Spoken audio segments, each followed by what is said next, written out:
morning What are sun those, cast long scars? golden rays Looks through like the you lost that salt-stained fight, windows Private. of the Sunrise Coffee House, a small veteran-owned cafe tucked away in a quiet corner of San Diego's Gaslamp Quarter.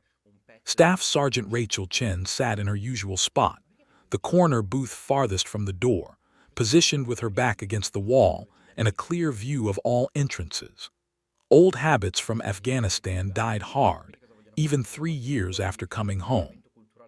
Her fingers traced the rim of her ceramic coffee cup in slow, deliberate circles.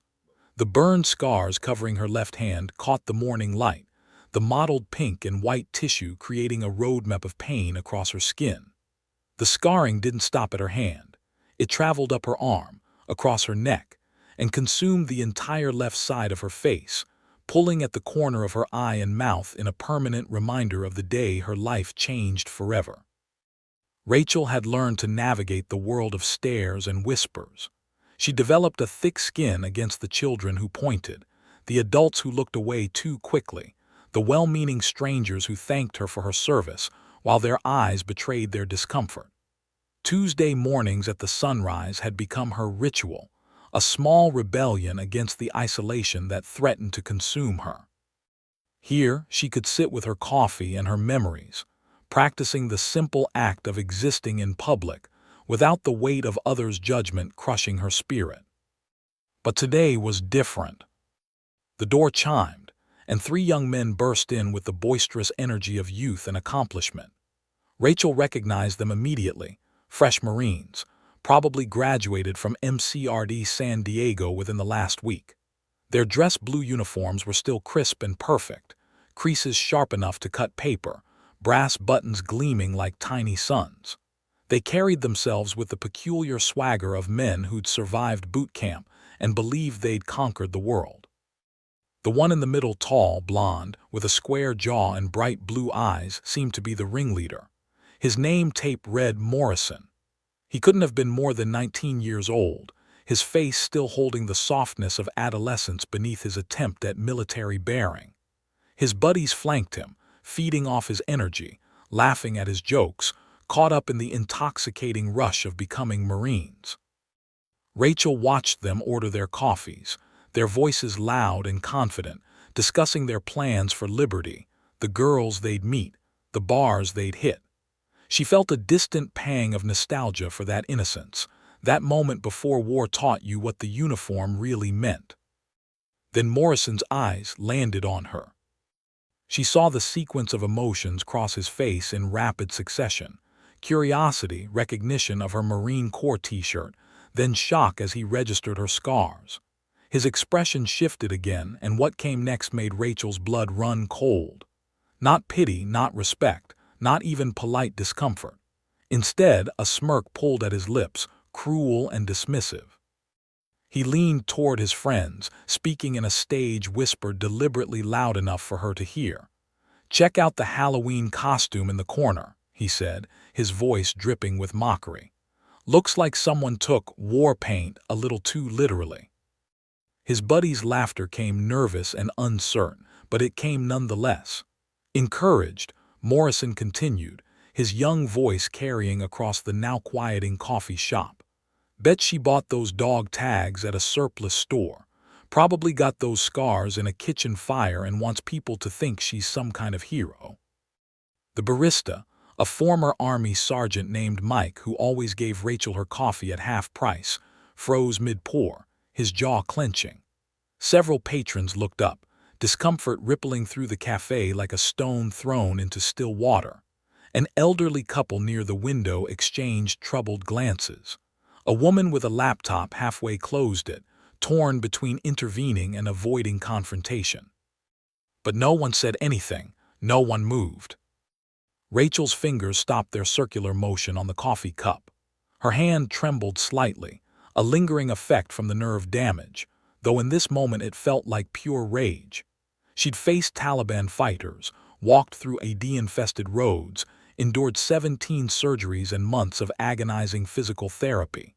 She'd lost her face, her career, her fiancé, and nearly her life in service to her country. And now this child, this boy playing dress-up in a uniform he hadn't yet earned the right to wear, mocked her sacrifice for cheap laughs.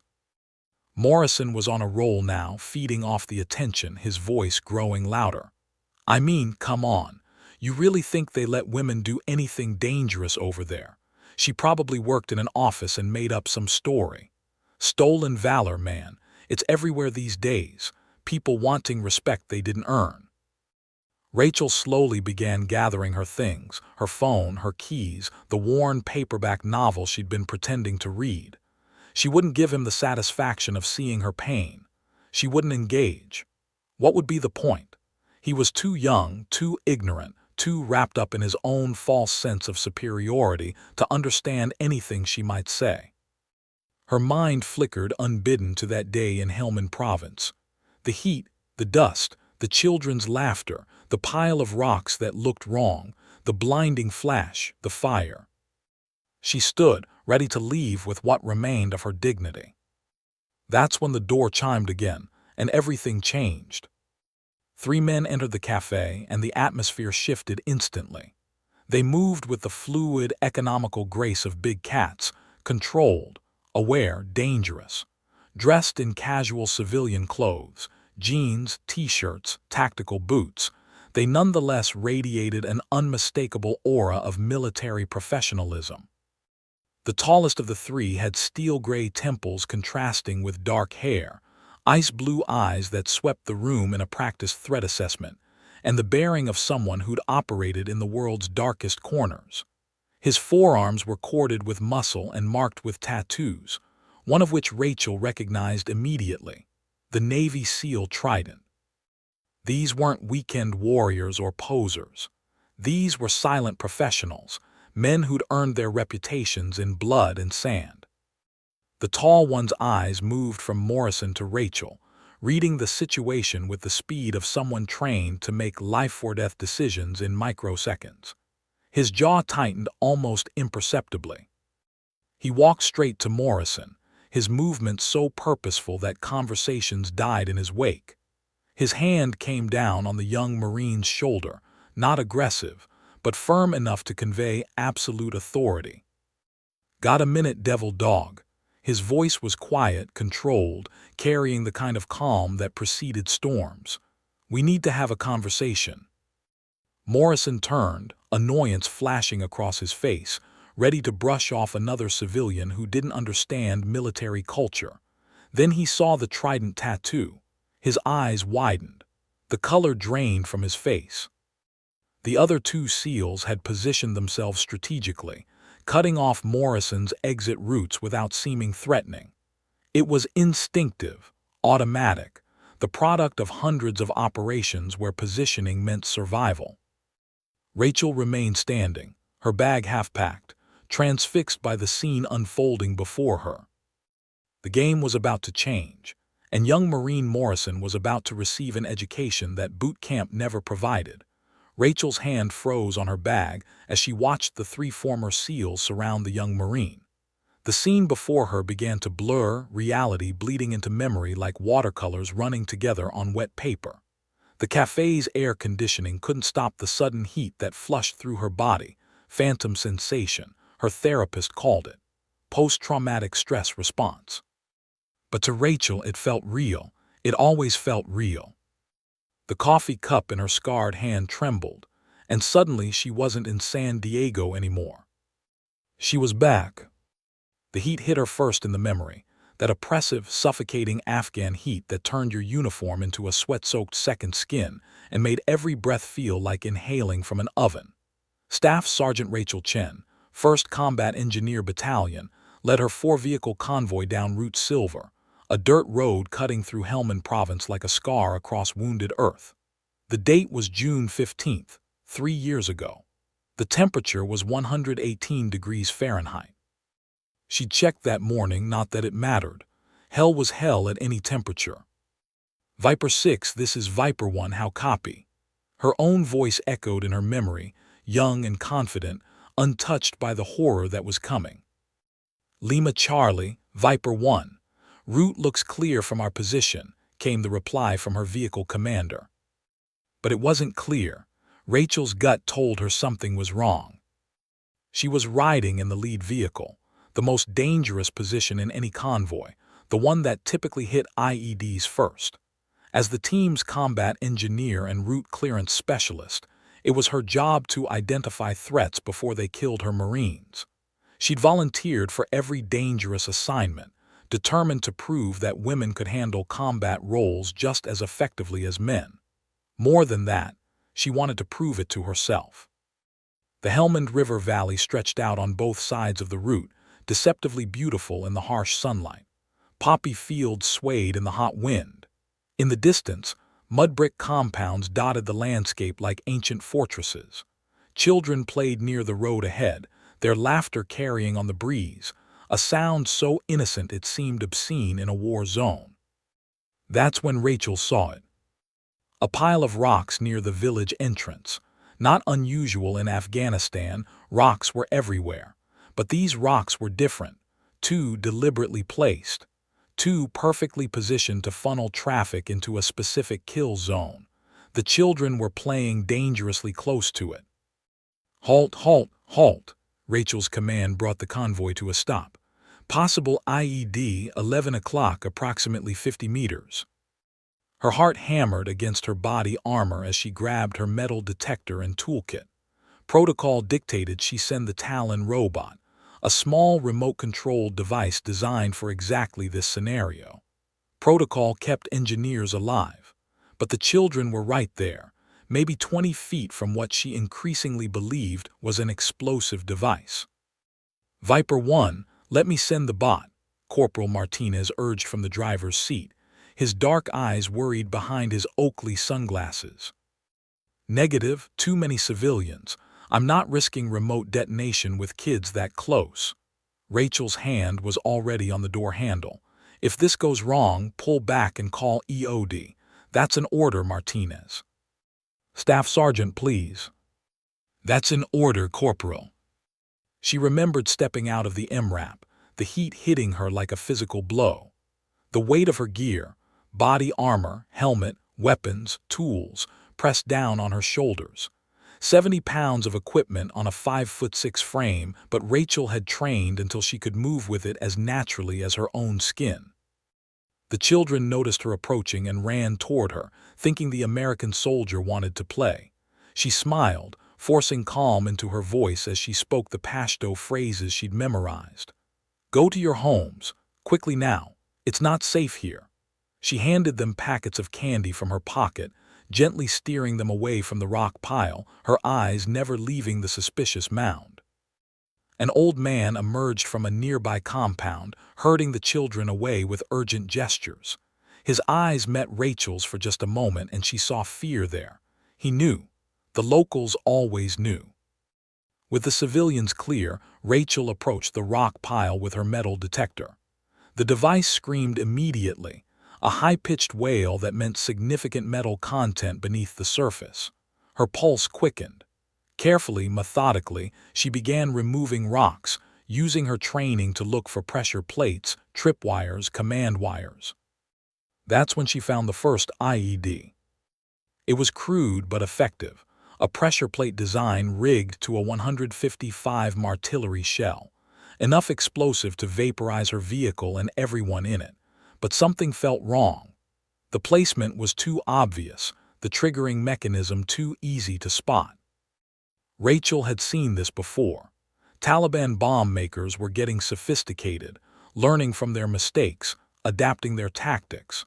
They'd started building complex IED networks, one obvious device to stop the convoy, a second hidden device to kill the dismounted engineers who came to investigate.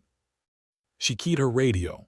Viper 6, I've got a confirmed IED pressure plate type, but I think it's a decoy, pulling back to scan the area. Negative, Viper 1, Rose says mark it and pull back. EOD is 15 minutes out. But 15 minutes meant her convoy sitting static in a kill zone. Sitting static got Marines killed. Rachel had lost friends that way in her first deployment. She wasn't losing any this time. Roger that, Viper 6, but I'm checking for secondaries first. These kids were playing right here. If there's more, I need to mark it so EOD knows what they're walking into. Against protocol, against orders, but the right call. Rachel expanded her search pattern, moving in careful circles around the first device. Her detector stayed silent for 5 meters, then 10. Maybe she was wrong. Maybe there was no secondary. Then, 15 meters from the first IED, hidden beneath a pile of debris that looked like ordinary trash, the detector screamed again. Her blood ran cold. This one was different, more sophisticated. Command wire detonation, which meant someone was watching, waiting for the optimal moment to trigger it. The wire snaked away through the dirt, disappearing toward the nearest compound. Rachel followed it with her eyes, calculating angles, trying to spot the triggerman. Movement in a second-story window, just a shadow but enough. Viper 6, I've got a secondary device, command wire initiated, and I think I've got eyes on the triggerman. Send a fire team to the compound at. She never finished the sentence. The world exploded. Later, the investigation would reveal there was a third IED, one she'd never seen, buried even deeper and rigged with a secondary trigger in case the first two failed to detonate. The Taliban bomb maker had created a masterpiece of death, a nested network designed to kill at multiple stages of the clearance operation. Rachel remembered the flash, white and gold and impossibly bright, like staring into the surface of the sun. Then came the pressure wave, a massive invisible hand that picked her up and threw her through the air like a rag doll. She was flying, weightless, disconnected from Earth and reality. The sound came next, but it wasn't really sound anymore. It was a physical force that pulverized the air and vibrated through every cell in her body. Her eardrums ruptured instantly, replacing the world's audio with a high-pitched ringing that would last for weeks. Then the fire found her. The IED had been packed with white phosphorus along with conventional explosives, a particularly cruel addition designed to create burns that would continue burning even after the initial blast. The chemical fire latched onto her left side like a living thing, hungry and relentless. It melted through her uniform, through her gear, finding the skin beneath. Rachel tried to scream, but her lungs had been emptied by the blast. She couldn't breathe, couldn't think. There was only pain, pure, absolute, reality-destroying pain that transcended anything she'd imagined possible. Her training kicked in on autopilot. Through the agony, through the shock, through the realization that she was dying, Rachel's hand found her radio. The talk button was melting into her palm, fusing with her burning flesh, but she pressed it anyway. IED, network, compound, second story, each word cost her everything. 37, in convoy, mark, my position. She was telling them where the triggerman was, warning them about the compound, giving them the information that would save their lives even as hers drained away into the Afghan dirt. Her last conscious thought before the darkness took her was simple: my Marines are safe. My Marines are safe.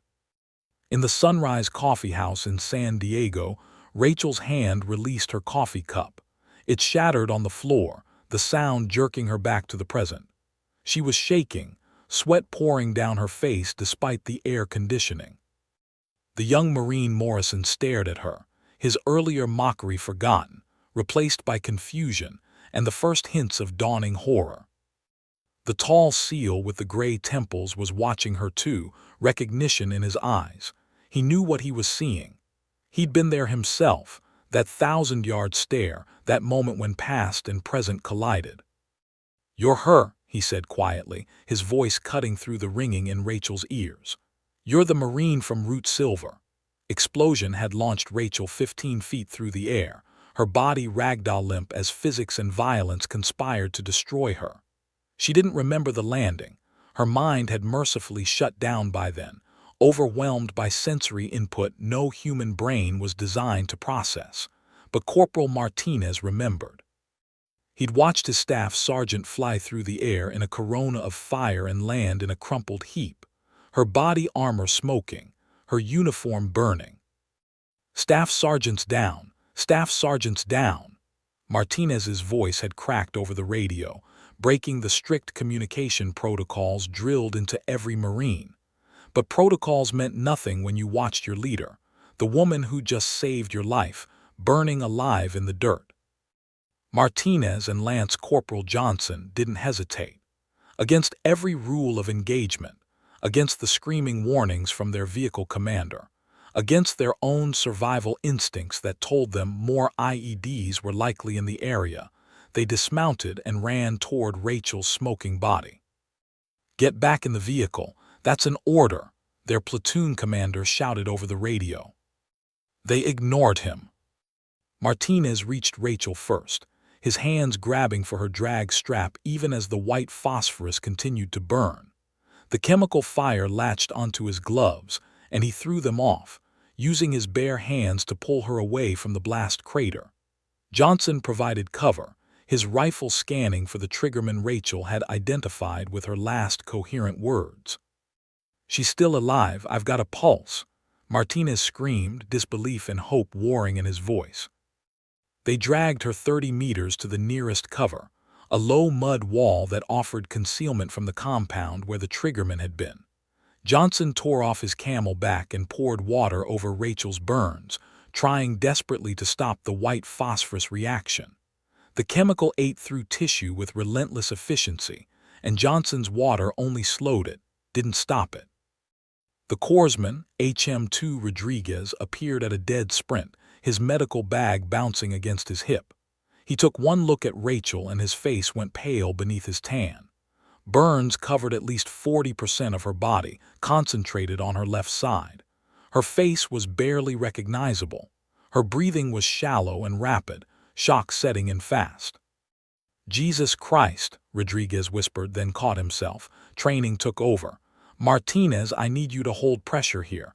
Johnson, get me 2 bags of saline from the vehicle. Move."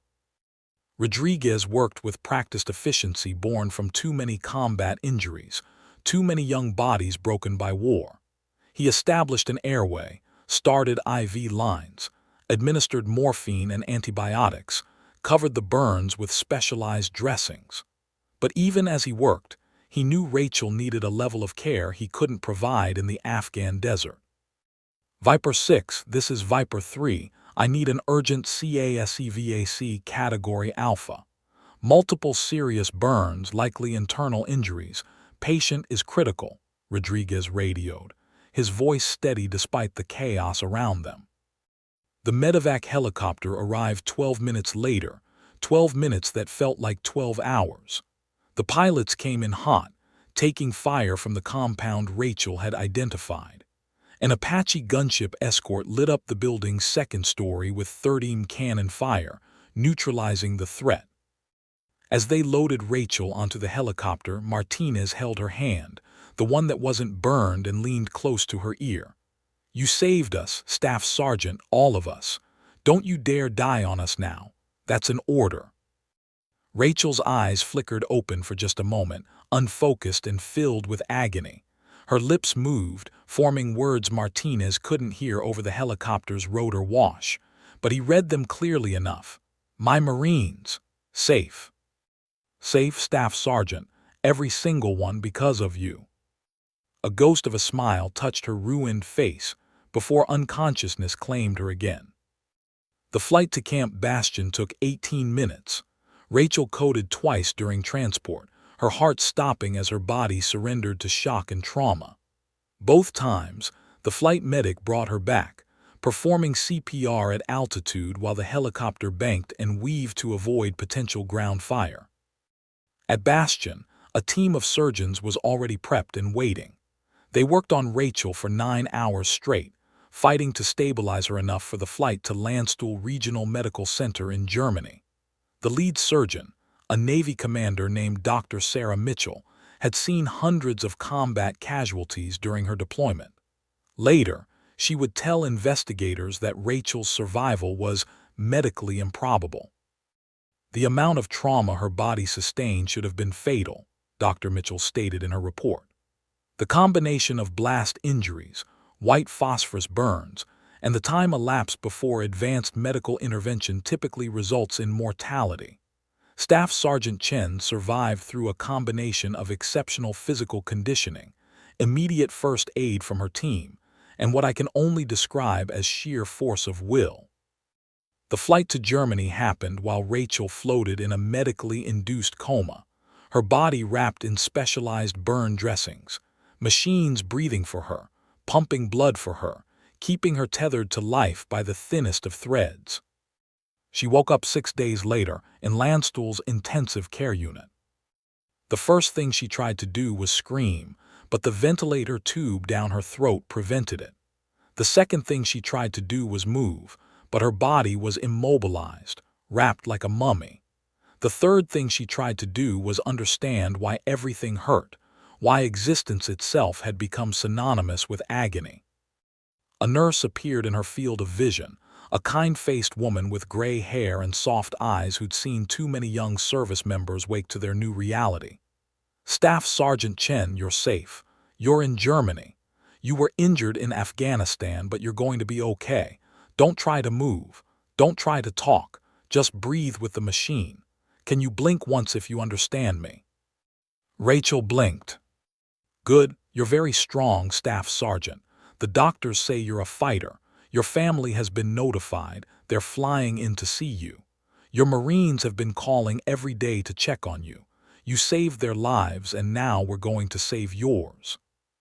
The days that followed blurred together in a haze of pain medications and surgical procedures. Rachel underwent the first of what would eventually total 17 surgeries. The doctors worked to debride dead tissue, perform skin grafts, reconstruct damaged muscles and tendons. Each surgery bought her a little more function, a little less pain, but took away a little more of the person she'd been. The worst moment came on day 12, when they finally let her see a mirror. Dr. Mitchell had warned her, prepared her as much as anyone could be prepared for such a thing, but nothing could have truly readied Rachel for the sight of her transformed face.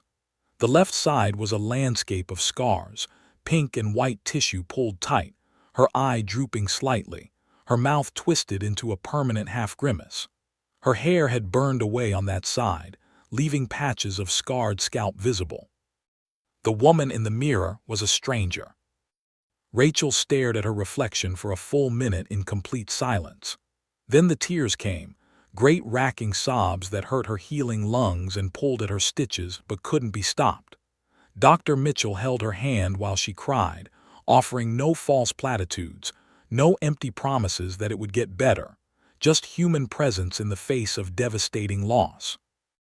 "I know this isn't what you want to hear right now," Dr. Mitchell said quietly once the sobs subsided, "but you're alive, Staff Sergeant. That blast should have killed you. The burns should have killed you. The shock should have killed you, but you're here, you survived, and that means something." "What does it mean?" Rachel's voice was hoarse, damaged by the ventilator tube. "What was the point of surviving if I look like this? If I can't go back to my unit? If I can't be a Marine anymore?" "I don't have that answer," Dr. Mitchell admitted. "But I know 37 Marines who went home to their families because of you. I know your actions that day led to intelligence that helped Special Operations Forces identify and eliminate a major IED network. The reports say your sacrifice saved hundreds of lives. Maybe that's the point." But lying in that hospital bed, staring at her ruined reflection, Rachel couldn't see it. All she could see was what she'd lost. Her fiancé, David, arrived 3 days later. He'd been her high school sweetheart, the man who'd waited through her deployments, who'd talked about marriage and children, and a future filled with normal, beautiful things. He walked into her room with flowers and a smile that crumbled the moment he saw her face. Rachel watched him try to hide his reaction, watched him school his features into something resembling composure, but she saw the truth in his eyes, the revulsion, the horror, the barely concealed desire to flee. He stayed for 2 months, visiting dutifully, saying the right things, playing the role of supportive partner. But he couldn't hide the way his eyes slid away from her scars, couldn't fake the physical intimacy that had once come naturally. The nightmares were the final straw, Rachel screaming herself awake at 3 a.m., thrashing against invisible flames, her body rigid with remembered terror. "I can't do this," David finally admitted, his voice breaking. "I'm sorry, Rachel, I'm so sorry. I want to be strong enough, but I'm not. I can't watch you suffer. I can't be what you need. I'm sorry." He left his engagement ring on her bedside table and walked out of her life. Rachel didn't cry when he left. She'd already cried herself empty. Instead, she felt a strange sense of relief. One more loss in a long list of losses. One more piece of her old life falling away. The Marine Corps medically retired her 4 months later with full honors. They awarded her the Bronze Star with Valor, the Purple Heart, and a disability rating that came with monthly compensation but couldn't compensate for what she'd lost. At her ceremony, the commandant himself pinned on her medal and called her the embodiment of Marine Corps values. But when Rachel looked in the mirror, she didn't see a hero. She saw a ghost, someone caught between the Marine she'd been and the civilian she was supposed to become, belonging fully to neither world. She moved to San Diego to be near the VA hospital, where the specialists who understood burn treatment and PTSD could monitor her recovery. She found a small apartment, started physical therapy, attended counseling sessions that felt performative and hollow. And she started going to the Sunrise Coffee House on Tuesday mornings, trying to practice being human again. Until a young Marine named Morrison mocked her sacrifice and reminded her that the world didn't see her service, only her scars. The tall SEAL's words hung in the air like a challenge. "You're her.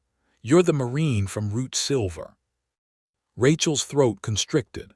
She nodded once, unable to speak, her hands still trembling from the flashback that had dragged her back to Afghanistan.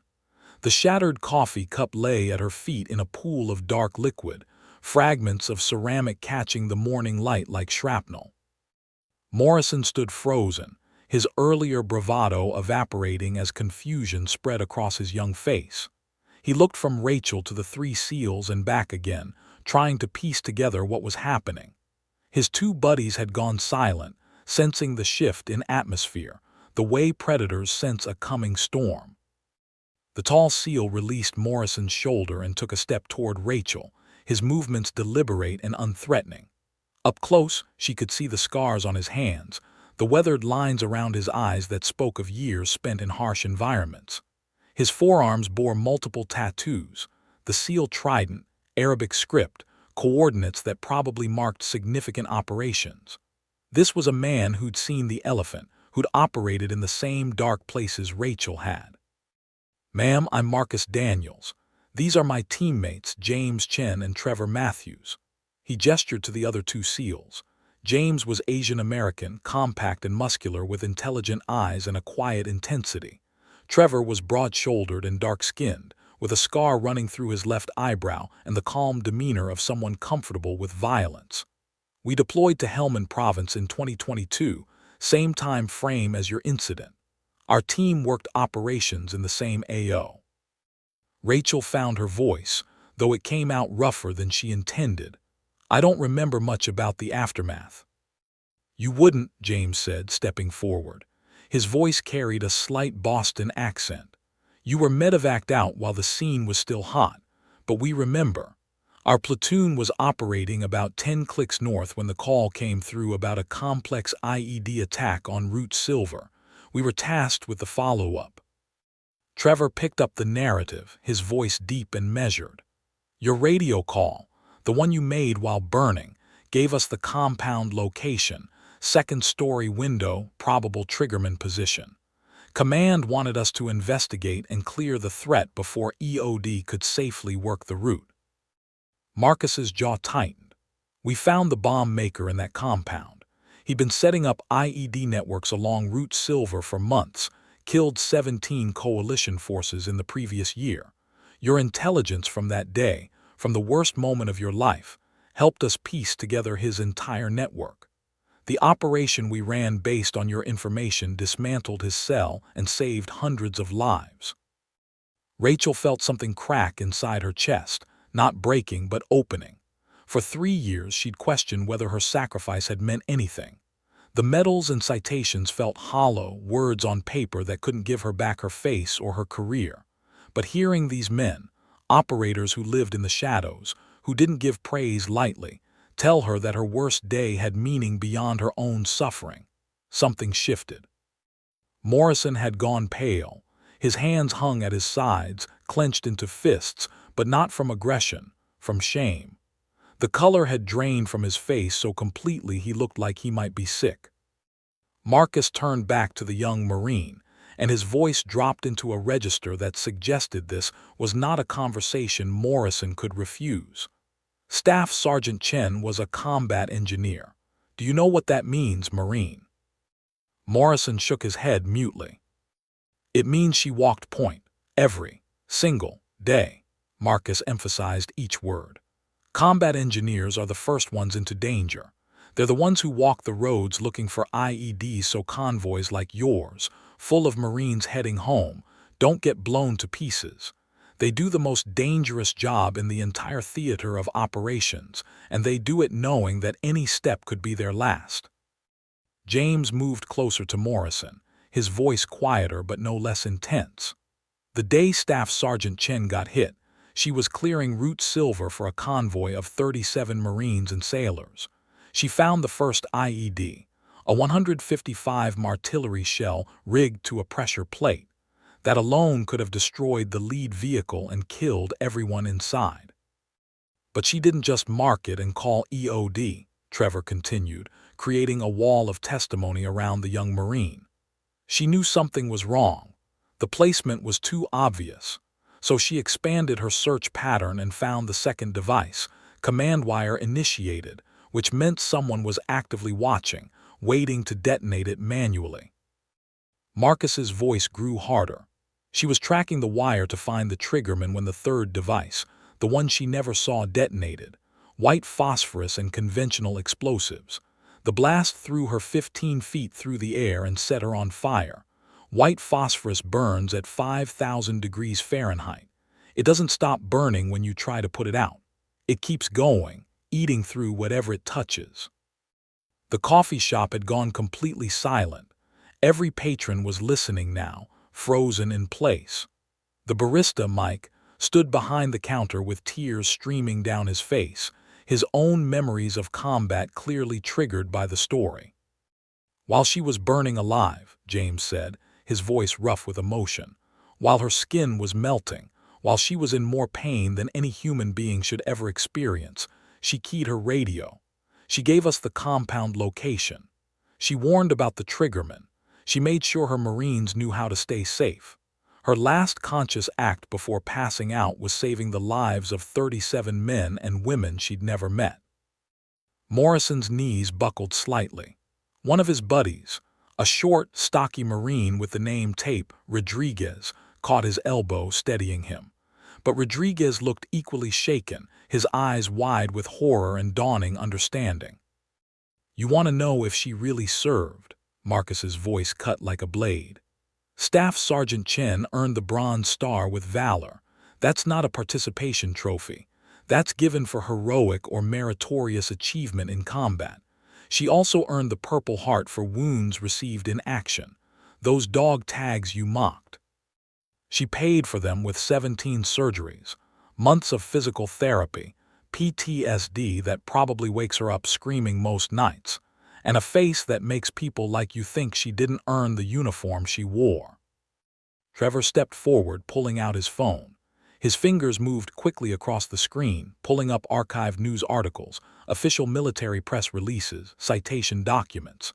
Here's the press release from Marine Corps Forces Central Command, dated June 2022. Staff Sergeant Rachel Chen, combat engineer, 1st CEB, saved the lives of an entire convoy through her quick thinking and selfless actions under fire. Want to see the citation for her Bronze Star? I've got that too. He turned the phone toward Morrison, who looked at it like it might bite him. The article showed a photo, Rachel before the attack, standing with her unit, her face whole and unmarked, smiling with the confident pride of a Marine who'd earned her place. The contrast between that photo and the scarred woman standing across the coffee shop hit Morrison like a physical blow. The intelligence Staff Sergeant Chen provided while literally dying, Marcus continued, led to a joint Special Operations Task Force mission 3 weeks later. We hit 5 compounds simultaneously, rolled up the entire IED network, captured the bomb maker and his apprentices. The explosive precursors we seized would have been enough to build at least 40 more devices. How many lives do you think that saved? I don't. Morrison's voice failed him completely. James's voice softened slightly, but remained firm. In our community, the Special Operations community, we rely on conventional forces like combat engineers to do the hard, dangerous groundwork that makes our missions possible. We rely on Marines like Staff Sergeant Chen to clear the routes, mark the hazards, take the risks that let us operate. The respect between SOF and combat engineers is absolute because we know they're walking through hell so we don't have to. Marcus looked back at Rachel and something in his expression softened, not pity but recognition. One warrior acknowledging another. Ma'am, I apologize for bringing up painful memories, but this young Marine needed to understand exactly who he was mocking, exactly what those scars represent. Rachel stood straighter, finding strength in their words that she hadn't felt in months. The shame she'd carried, the feeling that her scars made her less than, made her broken, made her something to hide, began to crack under the weight of their testimony. We never got to thank you personally, Trevor said, addressing Rachel directly. Your actions that day saved our teammates too. We were running operations in the same area. That IED network you helped us dismantle, it was targeting SOF teams as much as conventional forces. Some of my brothers are alive today because of what you did. Morrison finally found his voice, though it came out as barely more than a whisper. Ma'am, he swallowed hard, tears now streaming freely down his young face. Oh my God, what have I done? What did I say? I'm so sorry. I'm so sorry. Marcus held up a hand, stopping Morrison's apology midstream. Not yet. You don't get to apologize yet. First, you're going to sit down and listen, all of you. He gestured to Morrison's 2 buddies who looked equally devastated. You're going to hear the rest of this story. You're going to understand the full weight of what you mocked. Then maybe, if Staff Sergeant Chen is gracious enough to hear it, you can try to apologize. He turned to Rachel and his voice gentled. Ma'am, would you be willing to sit with us, to help educate these young Marines about what real service looks like? You don't owe them anything, and if you'd rather leave, no one here would blame you. But if you're willing, I think this could be a teaching moment they'll never forget. Rachel looked at Morrison, at his tear-stained face, at the absolute devastation in his eyes, at the way his hands shook with shame and remorse. She saw herself in him, saw the arrogant young Marine she'd been before Afghanistan taught her what courage really cost. And she made a decision that would change more lives than she could imagine. I'll stay, she said quietly. Pull up some chairs. The scraping of chairs across the coffee shop's hardwood floor echoed in the tense silence. Marcus gestured to a cluster of tables near the window, and within seconds, the 3 SEALs had efficiently rearranged the furniture into a configuration that allowed everyone to sit while maintaining clear sightlines to the exits. Old habits from years of operations where situational awareness meant survival. Morrison and his 2 buddies, Rodriguez and a tall, lanky Marine whose name tape read Jackson, sat with the rigid posture of recruits at attention, though no one had ordered them to. Their dress blue uniforms suddenly felt like costumes, pristine and unearned, compared to the quiet authority radiating from the 3 former SEALs and the scarred Marine who'd paid for her service in blood and fire. Mike, the barista, appeared with a tray of fresh coffee, refusing payment with a subtle shake of his head. His eyes lingered on Rachel with unmistakable respect. On the house, he said simply. All of it. As a former Army sergeant who'd lost 3 friends to IEDs in Iraq, he understood the weight of what was happening at these tables. Rachel sat carefully, her back straight despite the chronic pain that lived in her left side, nerve damage and scar tissue that would never fully heal. She wrapped her scarred hands around the new coffee cup, drawing strength from its warmth. Marcus leaned forward, his elbows on the table, his ice-blue eyes fixed on Morrison with an intensity that made the young Marine squirm. "Before we go any further, I need you three to understand something fundamental. The military, especially the Marine Corps, runs on respect. Not the kind of respect that comes from rank or position, but the kind that's earned through sacrifice and service. Do you understand that concept?" "Yes, sir," Morrison responded automatically, his voice hoarse. "I'm not a sir. I work for a living," Marcus corrected with the classic enlisted response, though there was no humor in his tone.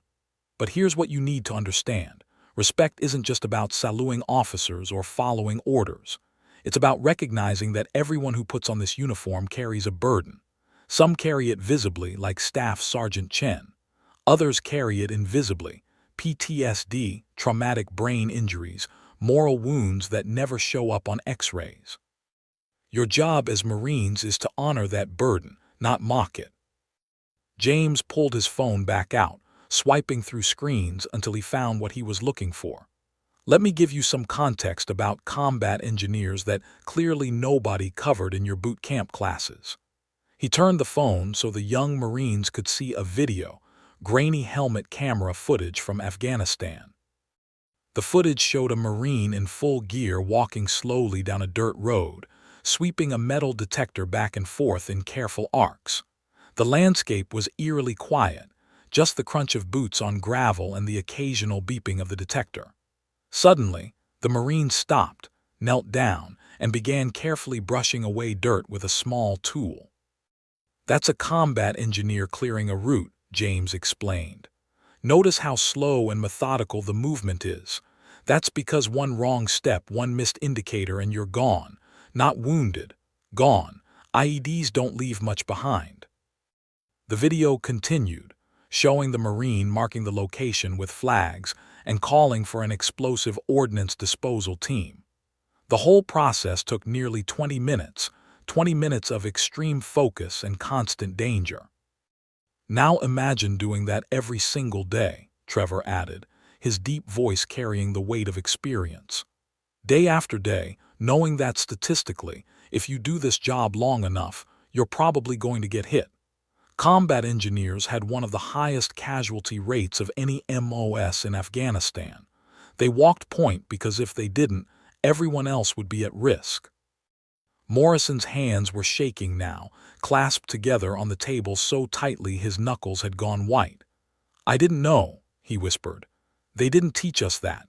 We learned about infantry, about tanks and artillery, but nobody talked about engineers." "That's part of the problem," Marcus said, though his tone had lost some of its edge.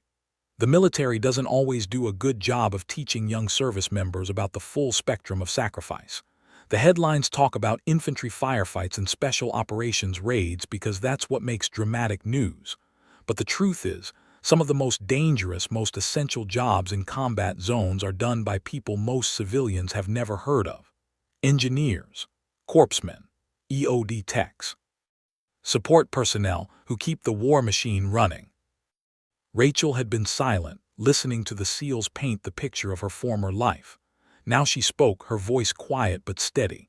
"I loved my job," she said, and Morrison's eyes snapped to her face, then away, then back, as if he was forcing himself to look at her to see her. "From the moment I qualified as a combat engineer, I knew I'd found my calling. There was something pure about it. The mission was simple: find the bombs before they kill your Marines, keep the routes clear, save lives." How did you do it?" Rodriguez asked, his voice barely above a whisper. "How did you walk those roads knowing what could happen?" Rachel considered the question, memories flickering through her mind like old film reels. "Training helps. You train until the procedures become automatic, until your hands know what to do even when your brain is screaming at you to run. But honestly, you do it because the alternative is unacceptable. If I didn't walk point, someone else would have to, and I was good at it. I had instincts for spotting disturbances in the environment, for reading the patterns." "Until the day you didn't," Jackson said, then immediately looked horrified at his own words. "I'm sorry, I didn't mean." "No, you're right," Rachel interrupted, surprising him. "Until the day I didn't see it coming.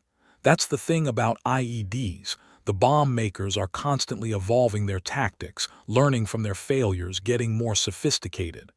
The device that got me was a triple-nested network, 3 separate IEDs working together. I found the first 2. I never saw the third. Marcus nodded grimly. We studied that attack pattern when we were planning our follow-up operations.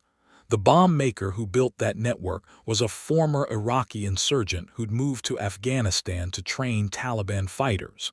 He was responsible for at least 40 coalition deaths and probably 3 times that many wounded. He was a priority target.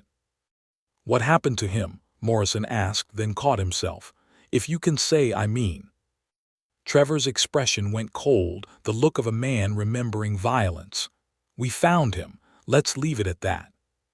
James leaned forward, his Boston accent becoming more pronounced as emotion crept into his voice. Here's what you need to understand about that day on Route Silver. Staff Sergeant Chen had a choice. She could have followed protocol, sent in the robot to investigate the suspicious pile, maintained a safe distance, waited for EOD. That's what the book says to do. That's the safe play. But there were children nearby, Rachel said softly, playing within 20 feet of what I was increasingly certain was an IED. If it had been command wire detonated while they were there. She didn't finish the sentence. She didn't need to. So she made the hard choice, Marcus continued. She cleared the civilians herself, putting herself in the kill zone to get them to safety. That decision, that choice to value Afghan children's lives as much as American lives, that's what separates good Marines from great ones. That's what honor looks like in practice, not just in theory. Morrison's tears were flowing freely now, silent streams down his cheeks that he made no effort to hide. I called you. I said you were. He couldn't finish, choking on his own shame. You said I was wearing a Halloween costume, Rachel finished for him, her voice neutral. You said I probably got these scars in a kitchen fire. You suggested I was committing stolen valor, pretending to be a veteran for attention. The words hung in the air like an indictment. Morrison looked like he wanted to disappear, to sink through the floor and escape the magnitude of his mistake. Why? Rachel asked, and the simple question carried more weight than any accusation. Why did you assume that? What made you think I hadn't earned these scars? Morrison struggled to answer, his breath coming in short gasps as he fought to articulate something he didn't fully understand himself. I don't know, I just graduated boot camp. I felt like a Marine for the first time in my life. I saw you and I guess I wanted to feel superior, like I was part of something exclusive. I don't know, there's no excuse. There's no reason good enough. Actually, there is a reason, James said quietly. Not an excuse, but a reason. You're 19 years old, you've completed exactly 13 weeks of training, and you have absolutely no idea what real service looks like. You've been taught to be proud, and you should be proud of completing boot camp, but nobody's taught you humility yet. Nobody's shown you the cost of this uniform. Trevor nodded. Boot camp teaches you to be a Marine. Combat teaches you to be humble. The problem is, most Marines today won't see combat.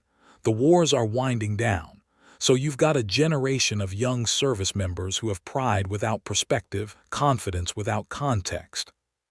Marcus stood, walking to the window and looking out at the San Diego streets where civilians went about their daily lives, oblivious to the conversation happening in the coffee shop. Here's the hard truth, Marines. Most Americans have no idea what military service really means anymore. Less than 1% of the population serves. That means 99% of the people you'll interact with for the rest of your lives have no frame of reference for what you've done, what you've sacrificed, what you carry. He turned back to face them. That creates 2 dangers. First, civilians might not respect your service because they don't understand it. Second, you might start to believe your own hype, start to think the uniform itself makes you special without actually earning it through service and sacrifice. Morrison, you fell into that second trap today. Rachel watched the young Marine absorb the lesson, saw the way his shoulders slumped under the weight of understanding. She felt a strange mixture of emotions, anger at his thoughtless cruelty, but also compassion for his ignorance and something else. Hope, maybe, that this moment might change him. "The question now," Marcus said, returning to his seat, "is what you're going to do with this lesson. You can let shame consume you, or you can let it transform you. You can spend your career feeling guilty, or you can spend it living up to the standard Staff Sergeant Chen set." Marcus let his words settle over the table like a weighted blanket, heavy, but somehow comforting in their clarity. The coffee shop remained silent around them, other patrons pretending not to listen while hanging on every word. The morning sunlight had shifted, streaming through the windows at a different angle, illuminating the scars on Rachel's face and hands with unforgiving brightness. "Staff Sergeant Chen," Marcus said, his voice taking on a formal tone that suggested he was about to share something significant. "I need to tell you something we learned during our follow-up operations, something that might matter to you." Rachel looked up, her expression guarded. She'd learned over the past 3 years that sometimes information about that day brought closure, and sometimes it just brought fresh pain. Marcus pulled out his phone, scrolling through files until he found what he was looking for, a military intelligence report marked with classification headers. This was declassified 6 months ago as part of the Afghanistan War Records release. "I've been carrying it on my phone since then, hoping I might run into you someday." "You were looking for me," Rachel's voice held surprise. "Not actively searching," Trevor clarified. "But we knew you'd been medically retired and relocated to San Diego. We work in this area, run a veterans organization here. It seemed inevitable that our paths would cross eventually. We wanted to thank you properly when they did." James leaned forward, his voice gentle. "What Marcus is about to show you is the full intelligence analysis of that day's attack. It includes information that wasn't in your debriefing because you were medevaced out before the investigation concluded." Marcus turned his phone toward Rachel. The screen showed a detailed tactical map with overlay markings, notes, and photographs. "The IED network you discovered wasn't meant for a random convoy. Intelligence we gathered from the compound, documents, cell phones, interrogation of the bomb maker, revealed that your convoy was specifically targeted." Rachel's breath caught. "What do you mean, specifically targeted?" "There was an informant in one of the villages along Route Silver," Marcus explained, his voice taking on the clinical tone of someone delivering difficult intelligence. "He'd been providing Taliban forces with information about coalition movements. He reported that a female Marine combat engineer was leading route clearance operations in that sector. The bomb maker, a high-value target named Kari Ismail, became obsessed with the idea of killing a female American service member." The words hit Rachel like a physical blow. She'd always assumed the attack was random, wrong place, wrong time, the cruel mathematics of war. But targeted, specifically designed to kill her because she was a woman doing a job some people believed women shouldn't do. Trevor picked up the narrative. "Kari Ismail made it personal. According to the documents we recovered, he spent 3 weeks setting up that particular network. He studied your patterns, your routes, your methods. He built the first IED obvious enough that you'd spot it. He placed the second one where your expanded search pattern would logically lead you. And he buried the third one, the one that got you, in a position calculated specifically for a right-handed person approaching from the angle your training would dictate." "He knew how I'd think," Rachel whispered, the realization sinking in. "He knew how combat engineers are trained to search." "He was good at his job," James said grimly. "Former Iraqi insurgent, responsible for training the next generation of bomb makers. He'd studied coalition tactics for over a decade. But here's the thing, he made one critical mistake." Marcus enlarged a section of the map. "He was so focused on killing you that he forgot the first rule of ambush operations. Always have an escape route. When you radioed the compound location and the triggerman's position while you were literally on fire, you gave us everything we needed. He was still in that second-story room when our team hit the compound 40 minutes later. He thought he had time to escape, but your warning let us lock down the area immediately. We went in with full clearance for lethal force, Trevor said, his voice hard. He had a dead man's trigger in his hand, a backup detonator for additional IEDs we hadn't found yet. He was going to kill the EOD team that came to clear the route. When he saw us coming, he tried to activate it. Tried, James emphasized. Our breacher put 2 rounds center mass before his finger could complete the trigger pull. He died instantly. Never got to kill another American service member. Never got to train another bomb maker. Never got to hurt another family. Rachel felt a complicated swirl of emotions. She'd never thought much about the person who tried to kill her. In her mind, the enemy had always been abstract, a faceless representation of the Taliban. But knowing he'd specifically targeted her because she was a woman, because her existence in a combat role offended his ideology, that changed something.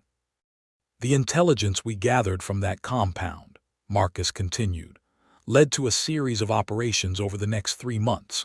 We identified 17 other bomb makers in Qari Ismail's network, 23 weapons caches, and 31 IED factories.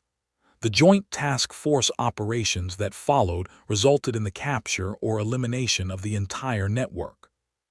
He pulled up another file, a casualty projection analysis. Military intelligence estimated that Qari Ismail's network, if left operational, would have been responsible for approximately 200 coalition deaths over the following year. Your actions, finding those devices, radioing the compound location, giving us actionable intelligence while you were dying, prevented those deaths. 200 families got to keep their sons and daughters, their husbands and wives, their mothers and fathers. Morrison made a sound somewhere between a sob and a gasp. His face had gone from pale to ashen, the magnitude of Rachel's sacrifice becoming clearer with each revelation. "There's more," Trevor said, pulling up his own phone. "After we dismantled the network, we found training materials, videos Qari Ismail had been producing to teach other insurgents his techniques. In one of the videos, recorded about a week before your attack, he specifically talks about the American woman engineer and how killing her would be a propaganda victory. He played a clip, grainy footage of a bearded man in traditional Afghan clothing speaking in Pashto, with English subtitles scrolling across the bottom. Rachel watched herself described as a symbol of Western corruption, a devil woman who deserved death for daring to serve in a combat role. "He wanted to make an example of you," James said quietly. "He wanted your death to discourage other women from serving in combat positions. He wanted to prove that women couldn't handle the dangers men faced." Rachel's jaw tightened, anger replacing the complicated emotional mix she'd been feeling. "He failed." "Spectacularly," Marcus agreed with grim satisfaction. "Not only did you survive, against all medical odds, but your actions led directly to the destruction of everything he'd built. His death, his network's collapse, all of it can be traced back to that moment when you keyed your radio instead of just dying quietly like he expected." Rodriguez, who'd been silent throughout most of the conversation, spoke up hesitantly. "Staff Sergeant, did you know you were being specifically targeted?" Rachel shook her head. "Intelligence doesn't usually flow down to squad level in real time. We knew there was increased IED activity in our sector, but we didn't know about specific threats against individuals. Even if I had known," she paused, considering. "Even if I had known, I would have walked those routes anyway. That was my job. Someone had to do it." "That's the difference between courage and recklessness," Trevor observed. "Courage is knowing the danger and doing what's necessary anyway. You embodied that." Marcus pulled up one more document, a commendation letter signed by a 3-star general. This was written by the commanding general of Marine Forces Central Command. It was part of your Bronze Star citation package, but there's a section that was classified until recently. I want to read it to you." He cleared his throat and began. Staff Sergeant Rachel Chen's actions on June 15, 2022, represent the highest traditions of Marine Corps service. Her tactical acumen in identifying a complex IED network saved the lives of 37 coalition service members. Her courage in clearing civilians from the danger area prevented an unknown number of Afghan casualties. Her presence of mind in radioing actionable intelligence while suffering catastrophic injuries enabled Special Operations Forces to eliminate a high-value target responsible for significant coalition casualties. Her service as one of the first female combat engineers in Marine Corps history opened doors for future generations of women Marines and proved definitively that courage, skill, and dedication to mission transcend gender. Staff Sergeant Chen is a credit to her service, her nation, and the Marine Corps. The words hung in the air, formal and powerful. Morrison was openly weeping now, his shoulders shaking with silent sobs. Jackson had his head bowed, and Rodriguez stared at Rachel with something approaching awe. "That last part," James said, "about opening doors for future generations, that's not just ceremonial language. After your actions became known, female Marine combat engineers started getting more respect, more opportunities. The Marine Corps held you up as proof that the integration of women into combat roles was the right decision. You became a symbol, whether you wanted to be or not." Rachel felt overwhelmed by the weight of it all. For 3 years, she'd struggled with feelings of loss and purposelessness. The medals had felt hollow, the praise empty. She'd focused on what she'd lost: her face, her career, her fiancé, her sense of identity. She'd never fully grasped what her sacrifice had accomplished beyond the immediate tactical results. "I didn't do it to be a symbol," she said quietly.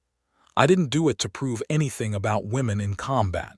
I did it because those were my Marines, and it was my job to keep them safe." "That's what makes it meaningful," Marcus replied. "You didn't sacrifice for glory or recognition. You sacrificed because service demanded it. That's the purest form of heroism, doing the right thing simply because it's right, without expectation of reward." Morrison finally found his voice, though it came out cracked and raw. "Staff Sergeant Chen, there are no words. What I said to you, what I implied. I mocked a genuine American hero. I mocked someone who gave everything for people she'd never met. I mocked someone who's done more for this country in one day than I might do in an entire career." He stood abruptly, his chair scraping against the floor, and came to attention with a precision his drill instructors would have been proud of. His hand snapped up in a perfect salute, technically improper indoors and while in civilian company, but the gesture transcended regulations. "I was wrong, ma'am. Completely, utterly, inexcusably wrong. I'm sorry doesn't begin to cover it, but I am. I'm so sorry." Rachel looked at Morrison standing at attention, his salute held with trembling precision, tears streaming down his young face. The entire coffee shop watched in absolute silence. Even the espresso machine had gone quiet, Mike having stopped his work to witness this moment of raw human transformation. For several long seconds, Rachel didn't move. She studied Morrison's face, saw the genuine anguish there, the horror at his own actions, the desperate need for forgiveness that he knew he didn't deserve. She saw herself reflected in his youth and arrogance, remembered the cocky lance corporal she'd been before her first deployment, before she'd learned that confidence without humility was just pride waiting to be shattered. Finally, she stood. Her movements were careful, deliberate, the chronic pain in her left side making quick motions difficult.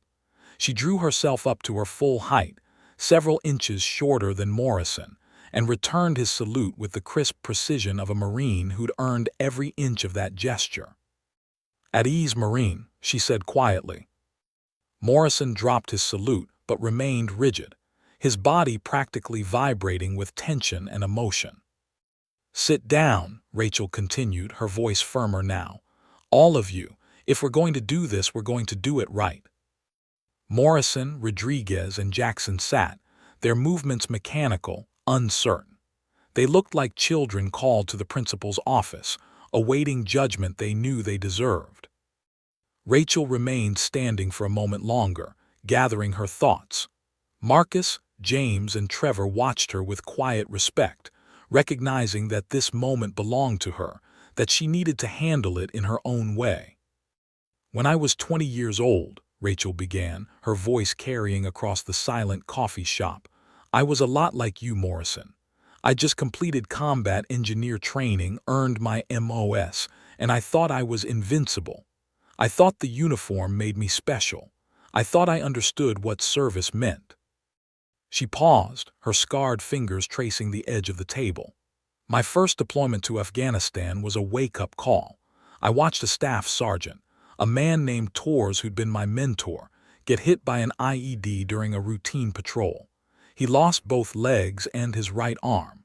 I visited him at Landstuhl before he was sent back to the States. He was 28 years old, and his life had been irrevocably changed in the span of a heartbeat." Morrison's breathing had become shallow, his eyes fixed on Rachel's face. "Staff Sergeant Tors told me something in that hospital room that I've never forgotten," Rachel continued. "He said, 'Chen, the uniform doesn't make you a Marine. The hard days make you a Marine. The days when you have to choose between the easy path and the right path, that's when you earn this title. And the hardest part isn't the choosing, it's living with the consequences.'" She finally sat back down, her eyes meeting Morrison's across the table. "You made a choice today, Morrison. You chose mockery over compassion. You chose assumption over understanding. You chose cruelty over kindness. Those were easy choices, comfortable choices, choices that made you feel superior for a few minutes." Morrison flinched as if struck, but Rachel wasn't finished. "But then you were confronted with the truth and you had another choice to make. You could have run. You could have made excuses.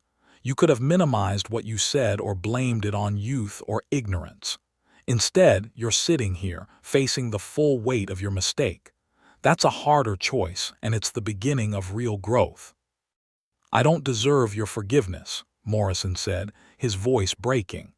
"I don't deserve to even speak to you after what I said." "You're probably right," Rachel agreed, and Morrison's face crumpled.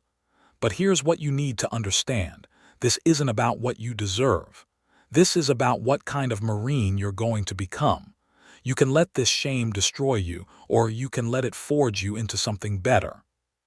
Rodriguez spoke up hesitantly, his voice thick with emotion. How do we make this right? How do we come back from something like this?" Rachel leaned forward, her expression intense. "You listen, you learn, and you spend the rest of your career living up to the standard you failed to meet today. Every Marine you encounter from this day forward, you look at them and remember that you don't know their story. You don't know what they've sacrificed. You don't know what scars they carry, visible or invisible." James nodded, adding his voice to Rachel's lesson. "In the teams we have a saying, 'Earn your trident every day.' It means that the achievement isn't what matters, it's what you do after you've achieved it. You three just earned the eagle, globe, and anchor. Now you have to earn it every single day by how you conduct yourselves, how you treat others, how you honor the uniform you wear." Trevor pulled out his wallet and extracted a worn photograph, placing it on the table. It showed a young Marine in dress blues, smiling at the camera with infectious joy. "This was my little brother, Carlos. He graduated from boot camp in 2019, deployed to Afghanistan in 2020. He was a motor T operator, drove supply trucks. Not a glamorous job, not a job that gets headlines, but essential work that kept the war machine running." His voice roughened with emotion. "Carlos got hit by an IED on a routine supply run. He survived, but barely. Traumatic brain injury, lost vision in one eye, permanent nerve damage. He came home looking different, acting different, struggling to be the person he'd been before. And you know what he dealt with? People questioning whether his injuries were real. People suggesting he was exaggerating for disability benefits. People who looked at him and saw weakness instead of sacrifice." Trevor's eyes bore into Morrison with laser focus. "My brother ate his service weapon 3 years ago, the physical injuries he could handle, the PTSD he was learning to manage. But the lack of respect, the constant questions about his service, the way people looked at him like he was broken, that killed him. Words have consequences, Marine. Your mockery today. If Staff Sergeant Chen had been in a darker place mentally, if she'd been struggling with depression or suicidal thoughts, your words could have been the thing that pushed her over the edge. The color drained from Morrison's face completely. "Oh God," he whispered, "I never thought, I didn't consider."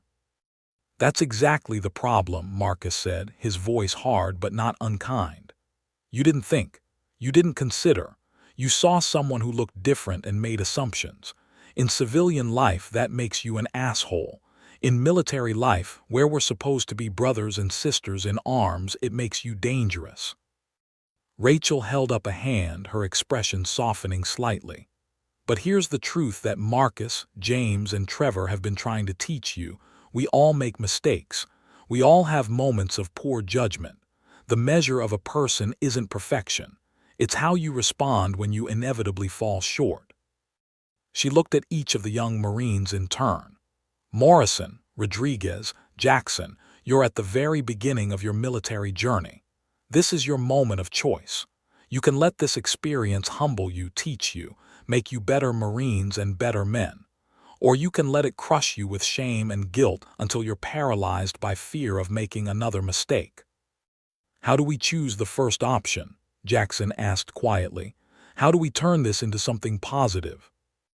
Rachel considered the question, memories of her own journey flooding back. "You start by understanding that service isn't about glory or recognition. It's about sacrifice and dedication to something larger than yourself. You serve the Marine next to you. You serve the mission. You serve the values embodied in the eagle, globe, and anchor: honor, courage, and commitment." She gestured to her scars. "These marks on my body, they're not decorations. They're not badges of honor I wear with pride. They're reminders of the cost of service, of the moment when I had to choose between my safety and my mission. Every Marine who's served in combat carries similar reminders, whether you can see them or not." Marcus stood and walked to the window again, his voice reflective. "When I left the teams, I struggled with purpose. I'd spent 20 years in special operations, and suddenly I was a civilian. My wife suggested I start a nonprofit to help veterans transition, to give back to the community that had given me so much. I thought she was crazy. What did I know about running a nonprofit?" He turned back to face them. "But I learned that service doesn't end when you take off the uniform. It transforms. Staff Sergeant Chen served her country in Afghanistan. Now she serves by existing, by being visible, by showing other wounded warriors that life continues after catastrophic injury. Her presence in this coffee shop every Tuesday morning, that's an act of courage that most people will never understand." Rachel felt something shift inside her chest at Marcus's words. She'd never thought of her weekly coffee shop visits as courageous. They'd felt like torture, like forcing herself to endure the stares and whispers because the alternative was hiding in her apartment forever. "I didn't know," she said quietly. "I didn't know that anyone noticed or cared that I come here." Mike, the barista, spoke up from behind the counter, his voice gruff with emotion. "Ma'am, every Tuesday I watch you walk in here with your head up despite the stares. Every Tuesday I see you refuse to hide. As a fellow veteran, that gives me strength to face my own demons. You have no idea how many lives you touch just by being visible, by refusing to let your injuries define you." Morrison's hands were clasped together so tightly his knuckles had gone white. "Staff Sergeant Chen, I need you to know, I will never forget this conversation. I will never forget what I learned today. And I swear to you, on everything I hold sacred, I will spend my entire career honoring your sacrifice by being better, by doing better, by treating every veteran I meet with the respect they've earned." Rodriguez and Jackson nodded emphatically, their own faces marked by tears and determination. Rachel studied them for a long moment, seeing something genuine in their expressions, not just shame or fear of consequences, but real transformation. The arrogant young men who'd walked into the coffee shop an hour ago were gone, replaced by Marines who'd caught their first glimpse of what service truly demanded. "I believe you," she said finally, and watched relief wash over Morrison's features. "But believing isn't the same as forgiving. Forgiveness is something you earn through action, not words. Show me, show every veteran you encounter that today changed you. Let your conduct speak louder than your apologies." "Yes, ma'am," all three young Marines responded in unison. Trevor glanced at his watch. "Marcus, we need to head out in 15. The meeting with the VA starts at 11. Marcus nodded, then turned to Rachel. "Staff Sergeant, before we go, I want to extend an invitation." A Marine laughed at her scars until 3 former Navy SEALs walked in for her. Part 8, A New Mission, extended 900 words. Marcus reached into his wallet and extracted a business card, placing it carefully on the table in front of Rachel. The card was simple, no flashy graphics, just clean typography on quality cardstock. Warriors Path Foundation, it read, with an address in nearby Oceanside and a phone number. "This is the nonprofit Trevor mentioned," Marcus explained, settling back into his chair.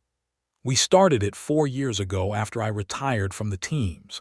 Our mission is to help combat veterans, particularly those with visible and invisible wounds, transition back to civilian life and find new purpose after service." James leaned forward, his voice carrying genuine enthusiasm.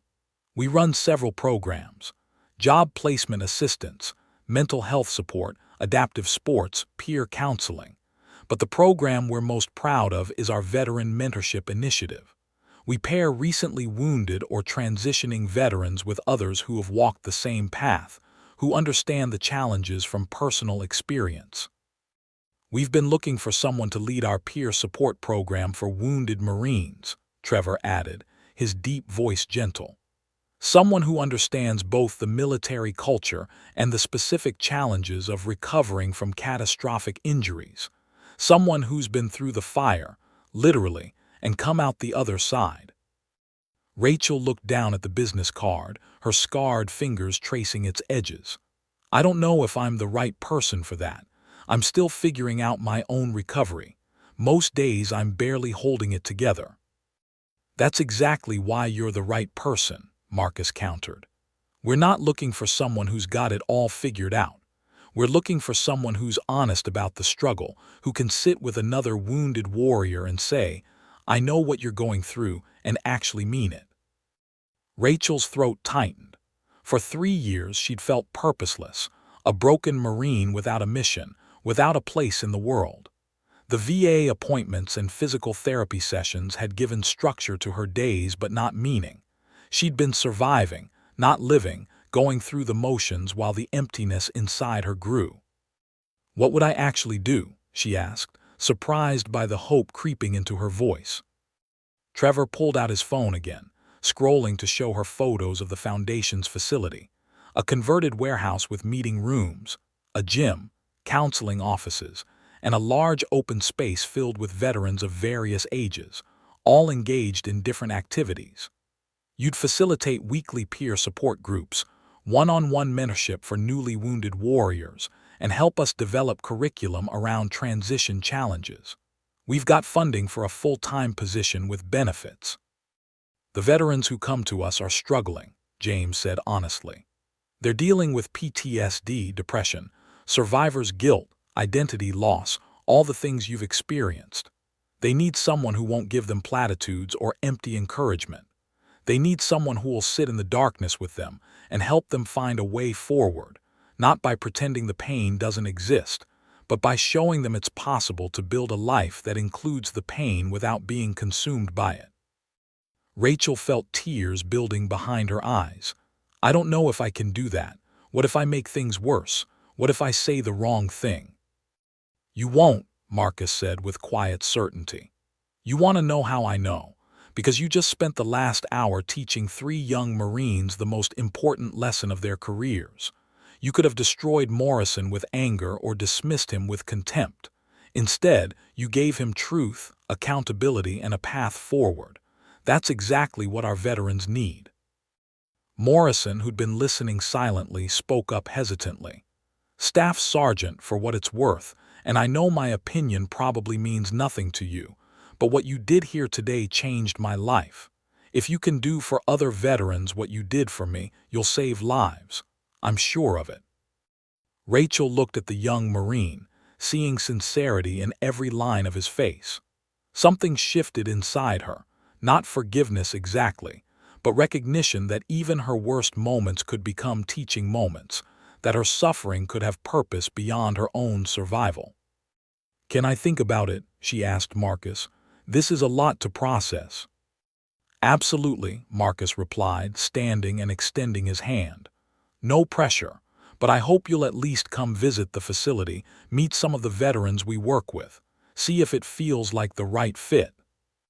Rachel shook his hand, then James's and Trevor's, feeling the firm grips of men who understood strength came in many forms.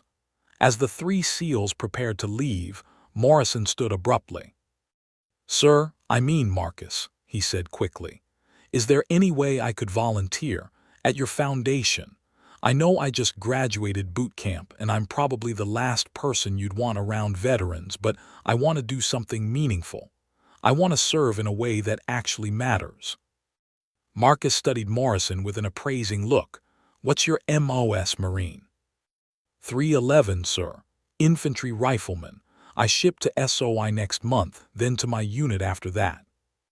"Your first duty is to your unit and your mission," Marcus said firmly.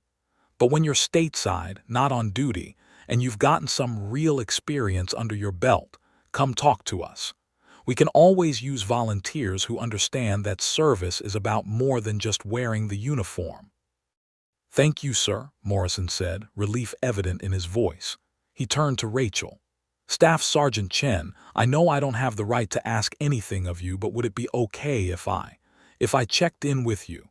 Maybe came to one of your support groups if you start leading them. Not to assuage my guilt, but because I want to learn. I want to understand service the way you understand it." Rachel considered the request. 3 hours ago, she would have rejected it outright. But something had changed during this conversation, not just in Morrison, but in herself. She'd spent 3 years viewing her scars as endings, as losses, as evidence of everything she'd never be again. But maybe they could be beginnings too. "If I take the position," she said carefully, "and if you're genuinely committed to learning and serving, then yes, you can attend. But Morrison—" "Yes, ma'am." "You show up to serve others, not to feel better about yourself. The work isn't about your redemption. It's about helping veterans who are struggling. Can you understand that distinction?" "Yes, ma'am, absolutely." As the SEALs left the coffee shop, the atmosphere slowly returned to normal. Conversations resumed, the espresso machine whirred back to life, and the other patrons returned to their laptops and newspapers. But everything had changed for the people at that table. Rachel sat alone for several minutes after everyone dispersed, the business card resting in her palm. She thought about the past 3 years, the surgeries, the pain, the loss, the isolation. She thought about the 37 Marines whose names she'd never learned, who'd gone home to their families because she'd walked point that day.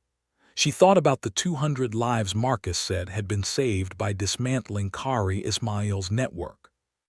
Her sacrifice had ripples she'd never known about, impact she'd never considered. Mike approached with a fresh coffee, setting it down gently. "On me," he said. "Rachel, I've watched you come in here every Tuesday for almost 2 years. I've seen the way people stare, the way you force yourself to stay even when it's hard. I always wondered what kept you coming back." "Honestly," Rachel said, "stubbornness. Refusing to hide felt like the only thing I could control." "It's more than that," Mike said. "It's courage, and now maybe it can be purpose too. That foundation those SEALs run, it's legit. They've helped a lot of veterans find their way. You'd be good at it." Rachel looked at the business card again, then at her reflection in the coffee shop window. For the first time in 3 years, she didn't immediately look away from her scars. 3 weeks later, Rachel walked into the Warriors Path Foundation facility for the first time. The converted warehouse buzzed with activity, veterans working out in the gym, others clustered in conversation groups, some meeting one-on-one with counselors. Marcus greeted her at the door with a genuine smile. "Glad you came," he said. "Want to meet some of the people you'd be working with." Over the next 2 hours, Rachel met dozens of veterans, Army, Navy, Air Force, Marines, Coast Guard. Young and old, male and female, all carrying their own scars, visible and invisible. She heard stories of loss and struggle, of dark nights and desperate moments, but also of resilience and hope. An Army sergeant named Williams, a double amputee, shared how the foundation had helped him transition from viewing himself as broken to seeing himself as adapted. A Navy corpsman named Thompson talked about how peer support had saved her life, when suicide seemed like the only escape from PTSD. A young Marine Lance Corporal, barely 21, showed Rachel the scars from burns he'd sustained in a vehicle fire, and talked about how isolated he felt from his peers who couldn't understand. Rachel found herself sharing her own story, not as a lecture or a lesson, but as an offering, proof that the darkness could be survived, that purpose could be rebuilt from ruins. By the end of the day, she'd made her decision. "I'll take the position," she told Marcus. "When can I start?" 4 months later, Rachel stood before her first official peer support group, 12 veterans, all dealing with combat-related injuries and the psychological aftermath. Morrison sat in the back row, true to his word. He'd completed School of Infantry and had a week of leave before reporting to his unit. He didn't speak during the session, just listened with an intensity that suggested he was absorbing every word.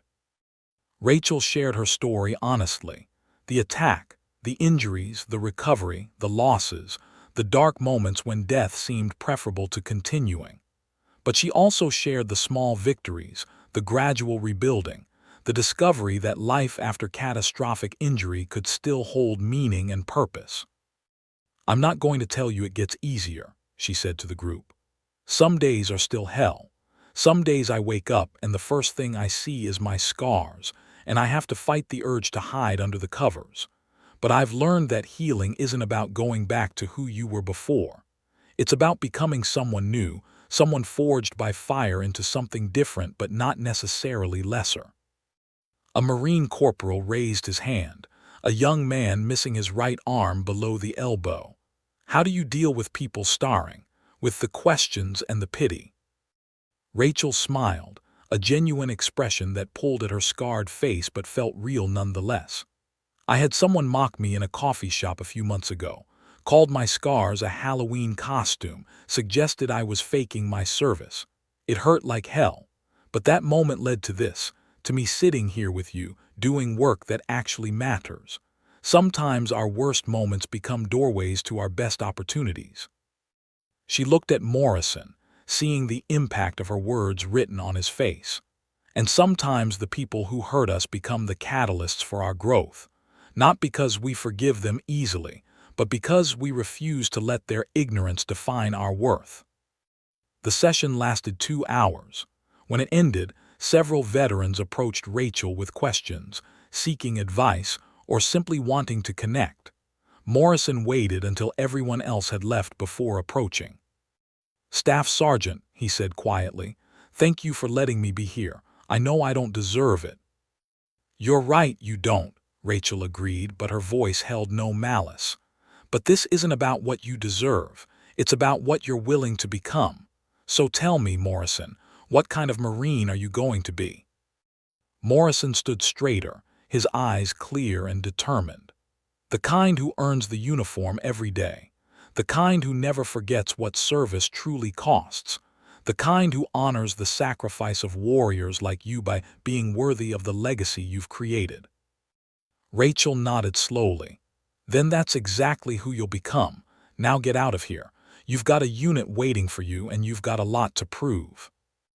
As Morrison left, Marcus appeared at Rachel's shoulder. "How'd it feel, leading your first group?" Rachel considered the question, examining her emotions honestly. "Terrifying, exhausting, meaningful." She paused, then smiled. a real smile that reached her eyes despite the scars. It felt like I'd found my mission again. Good, Marcus said, because we've got 3 more sessions this week and a new group of wounded warriors arriving next Monday. Rachel looked around the facility, at the veterans working out, laughing, supporting each other through their darkest moments. She thought about the long journey from that burning road in Afghanistan to this warehouse in Oceanside, about all the pain and loss and struggle that had brought her here. Her scars would never fade. The nightmares would probably never completely stop. But standing here, surrounded by brothers and sisters who understood, doing work that transformed pain into purpose, this was worth surviving for. She picked up her bag, the business card from that fateful coffee shop encounter still tucked in the front pocket as a reminder. "Same time tomorrow," she asked Marcus. "Same time tomorrow," he confirmed. As Rachel walked out into the California sunshine, she caught her reflection in the building's glass doors. For the first time in 3 years, she looked at her scarred face and saw not just what she'd lost, but what she'd become. A survivor, a Fino alle mentor, a 13 warrior e il who'd found a sabato new facevo 4 ore. battlefield. Her mission wasn't over, it had Capirai. just No, no, non begun. voglio sentire Magnet. È un po' come quando mi partono le canzoni di Expedition nella playlist o di Death Stranding, che ve le tolgo perché non voglio spoilerarvele se qualcuno vuole vederlo, se qualcuno vuole giocarlo. Ho un trailer super figo se vuoi. Voglio andare su Portal. Voglio andare su Portal, patati. Ho accelerato con la chat perché voglio andare su Portal. Let's go, voglio andarci prima che finisca la canzone.